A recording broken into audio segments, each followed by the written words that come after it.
2023, 2024를 바탕으로 해서 비교 분석하면서 2025까지 한번 쭉 볼게요.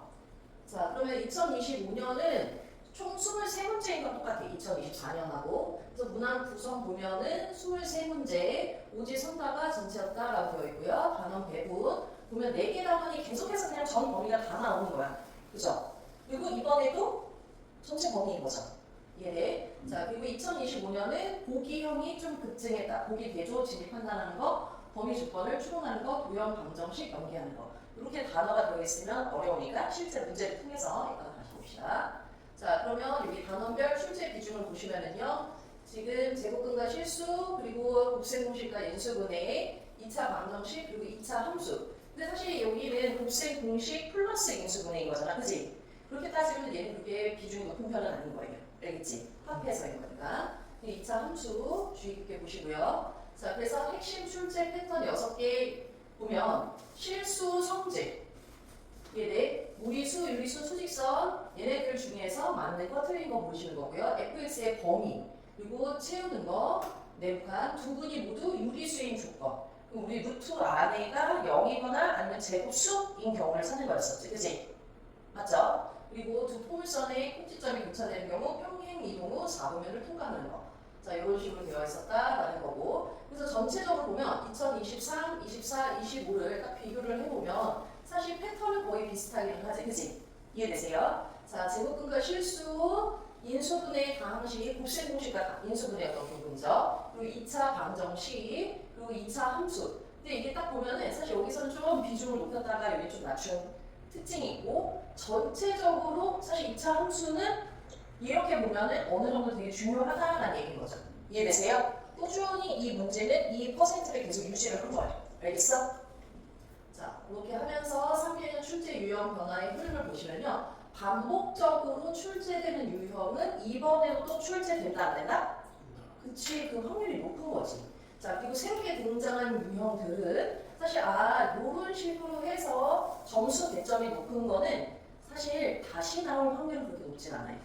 이해돼? 왜냐면 이번에도 또 새로운 유형으로 해서 변별력을 다르려고 하실 거야. 알겠지? 그러나 이 패턴들을, 이 수준은 그럼 어느 정도 유지를 해야 된다는 거예요. 물론 이 유형들은 다 알고 있어야 되는 거고. 이해되세요? 그러니까 기본적으로 이제 반복되는 패턴들은 그냥 어느 정도는 이제 깔고 시험 문제를 주신다는 얘기야. 이해돼? 그리고 방금 얘기했던 것처럼 새로 등장하는 유형들은 너네들이 그나마 두세 개 정도 해서 일부러 그러시는 건 아니지만 틀릴 수 있게. 알겠지? 틀릴 확률이 높은 문제를 이제 잘 맞힌 학생, 못 맞힌 학생 이게 달라지는 거지. 이런 게 이제 변별력 있는 문제들이 되는 거예요. 그래서 3개년 종합적으로 이제 분석을 해보면 반복적으로 3년 내내 바뀌지 않는 유형은 이번에도 바뀐다 안 바뀐다? 그치, 안 바뀔 확률이 매우 높은 거예요. 그럼 무조건 나올 확률이 높다는 얘기인 거지. 이해되세요? 그게 이제 2차 함수.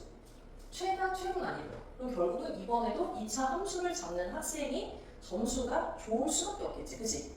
얘네 가장 중요한 내용이기도 해요. 그리고 보기형, 보기에서 맞는 거, 틀린 거 찾는 거. 옳은 거냐, 옳지 않은 거냐. 그리고 수직선, 그러니까 fx, 내가 2차 함수를 그래프 없이 그냥 답만 찾는 거는 해석할 때나 이럴 때도 약해질 수밖에 없어. 알겠어? 반드시 그래프 그리면서 이해되세요? 거기에서 문제를 풀 수 있어야지 난이도 높은 것들을 잘 맞출 확률이 높아요. 해석 자체가 달라지는 거지. 그래서 이런 식으로 변화가 됐구나. 그래서 2026년에는 결국은 fx, fk의 범위 조건 얘네 요거 나올 확률이 있다. 2차 함수 4분의 범위 조건 도형 플러스 2차 방정식. 사실 이제 도형이 섞이면 여러분이 느끼기에 어려운 문제다라고 느낄 확률이 높지, 그치? 얘네 사실 기본적인 패턴은 똑같은데 그거를 도형하고 같이 보거나 2차 함수가 어렵게 나올 수밖에 없는 게 여러분이 그래프를 해석을 해야 되니까는 문제만 읽고 답만 찾고 싶은데 그래프가 같이 나오고 이거 해석하기 싫어가지고 그래서 틀릴 확률이 높아요. 알겠어? 반드시 그 부분 주의해서 그래서 결국은 앞에서부터 차근차근 다 준비하지만 2차 함수를 좀 더 꼼꼼하게 준비를 해야 된다는 거. 여기서 결국은 난이도 높은 문제가 나올 거니까 거기를 잘 준비를 하자라는 거지.